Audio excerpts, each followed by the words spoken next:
وَإِذْ جَعَلْنَا الْبَيْتَ مَثَابَةً لِلنَّاسِ وَأَمْنًا وَاتَّخِذُوا مِن مَّقَامِ إِبْرَاهِيمَ مُصَلًّى وَعَهِدْنَا إِلَىٰ إِبْرَاهِيمَ وَإِسْمَاعِيلَ أَن طَهِّرَا بَيْتِيَ لِلطَّائِفِينَ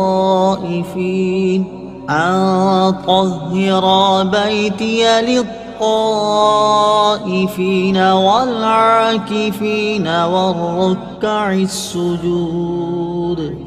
ترجمہ: اور یاد کرو جب ہم نے اس گھر کو لوگوں کے لیے مرجع اور امان بنایا، اور اے مسلمانوں تم ابراہیم کے کھڑے ہونے کی جگہ کو نماز کا مقام بناؤ، اور ہم نے ابراہیم و اسماعیل کو تاکید فرمائی کہ میرا گھر طواف کرنے والوں اور اعتکاف کرنے والوں اور رکوع و سجود کرنے والوں کے لیے خوب پاک صاف رکھو۔ وَإِذْ جَعَلْنَا الْبَيْتَ، اور جب ہم نے اس گھر کو بنایا۔ تفسیر صراط الجنان میں ہے بیت سے کعبہ شریف مراد ہے، اور اس میں تمام حرم شریف داخل ہے۔ مثابہ سے مراد بار بار لوٹنے کی جگہ ہے۔ یہاں مسلمان بار بار لوٹ کر حج، عمرہ و زیارت کے لیے جاتے ہیں، اور جو نہ جا سکے وہ اس کی تمنا ضرور کرتے ہیں۔ اور امن بنانے سے یہ مراد ہے کہ حرم کعبہ میں قتل و غارت حرام ہے، یا یہ کہ وہاں شکار تک کو امن ہے، یہاں تک کہ حرم شریف میں شیر بھیڑیے بھی شکار کا پیچھا نہیں کرتے بلکہ چھوڑ کر لوٹ جاتے ہیں۔ ایک قول یہ ہے کہ مومن اس میں داخل ہو کر عذاب سے مامون ہو جاتا ہے۔ حرم کو حرم اس لیے کہا جاتا ہے کہ اس میں قتل، ظلم اور شکار حرام و ممنوع ہے۔ اگر کوئی مجرم بھی داخل ہو جائے تو وہاں اسے کچھ نہ کہا جائے گا۔ وَاتَّخِذُوا مِن مَّقَامِ إِبْرَاهِيمَ مُصَلًّى، اور تم ابراہیم کے کھڑے ہونے کی جگہ کو نماز کا مقام بناؤ۔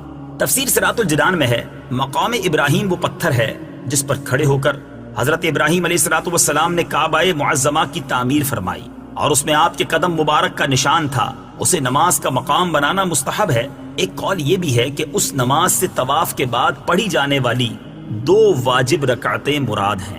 انبیاء علیہ السلام سے نسبت کی برکت۔ اس سے معلوم ہوا کہ جس پتھر کو نبی کی قدم بوسی حاصل ہو جائے وہ عظمت والا ہو جاتا ہے۔ یہ بھی معلوم ہوا کہ نبی علیہ السلام کی تعظیم توحید کے منافی نہیں، کیونکہ مقام ابراہیم کا احترام تو عین نماز میں ہوتا ہے، لہٰذا عین نماز میں حضور پر نور صلی اللہ تعالی علیہ وآلہ وسلم کی تعظیم نماز کو ناقص نہ کرے گی بلکہ کامل بنائے گی۔ یہ بھی معلوم ہوا کہ جب پتھر نبی علیہ السلام کے قدم لگنے سے عظمت والا ہو گیا تو حضور صلی اللہ تعالی علیہ وسلم کی ازواج مطہرات، اہل بیت اور صحابہ کرام کی عظمت کا کیا کہنا۔ اس سے تبرکات کی تعظیم کا بھی ثبوت ملتا ہے۔ بزرگان دین کے آثار و تبرکات کی تعظیم اور ان کی زیارت کے سلسلے میں تفصیل جاننے کے لیے فتاوی رضویہ کی 21ویں جلد میں موجود رسالہ بدر الانوار فی آداب الآثار، برکات کے بارے میں مفید رسالہ کا مطالعہ فرمائیں۔ انطہرا کہ پاک صاف رکھو۔ تفسیر صراط الجنان میں ہے حضرت ابراہیم اور حضرت اسماعیل علیہ السلام کو بیت اللہ شریف کو پاک و صاف رکھنے کا حکم دیا گیا۔ اس سے معلوم ہوا کہ خانہ کعبہ اور مسجد حرام شریف کو حاجیوں، عمرہ کرنے والوں، طواف کرنے والوں، اعتکاف کرنے والوں اور نمازیوں کے لیے پاک و صاف رکھا جائے۔ یہی حکم مسجد کو پاک و صاف رکھنے کا ہے، وہاں گندگی اور بدبودار چیز نہ لائی جائے۔ یہ سنت انبیاء ہے۔ یہ بھی معلوم ہوا کہ اعتکاف عبادت ہے اور گزشتہ امتوں میں رائج تھا، نیز پچھلی امتوں کی نمازوں میں رکوع سجود دونوں تھے۔ یہ بھی معلوم ہوا کہ مسجدوں کا متولی ہونا چاہیے اور متولی صالح انسان اور مسجد کی صحیح خدمت کرنے والا ہو۔ وَإِذْ قَالَ إِبْرَاهِيمُ رَبِّ اجْعَلْ هَذَا بَلَدًا آمِنًا وَارْزُقْ أَهْلَهُ مِنَ الثَّمَرَاتِ مَنْ آمَنَ مِنْهُمْ بِاللَّهِ وَالْيَوْمِ الْآخِرِ قَالَ وَمَنْ كَفَرَ فَأُمَتِّعُهُ قَلِيلًا ثُمَّ أَضْطَرُّهُ إِلَى عَذَابِ النَّارِ وَبِئْسَ الْمَصِيرُ۔ ترجمہ: اور یاد کرو جب ابراہیم نے عرض کی اے میرے رب اس شہر کو امن والا بنا دے اور اس میں رہنے والے جو اللہ اور آخرت کے دن پر ایمان رکھتے ہوں انہیں مختلف پھلوں کا رزق عطا فرما۔ اللہ نے فرمایا اور جو کافر ہو تو میں اسے بھی تھوڑی سی مدت کے لیے نفع اٹھانے دوں گا، پھر اسے دوزخ کے عذاب کی طرف مجبور کر دوں گا، اور وہ پلٹنے کی بہت بری جگہ ہے۔ وَإِذْ قَالَ إِبْرَاهِيمُ، اور جب ابراہیم نے کہا، تفسیر صراط الجنان میں ہے حضرت ابراہیم علیہ السلام نے تعمیر کعبہ کے بعد متعدد دعائیں مانگی۔ اس سے معلوم ہوا کہ نیکی کر کے قبولیت کی دعا کرنا سنت خلیل ہے۔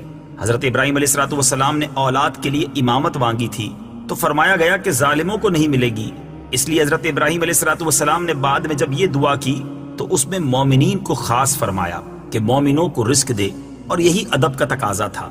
اللہ تعالیٰ نے کرم کیا، دعا قبول فرمائی اور ارشاد فرمایا کہ رزق سب کو دیا جائے گا، مومن کو بھی اور کافر کو بھی، لیکن کافر کا رزق تھوڑا ہے، یعنی صرف دنیاوی زندگی میں اسے ملے گا۔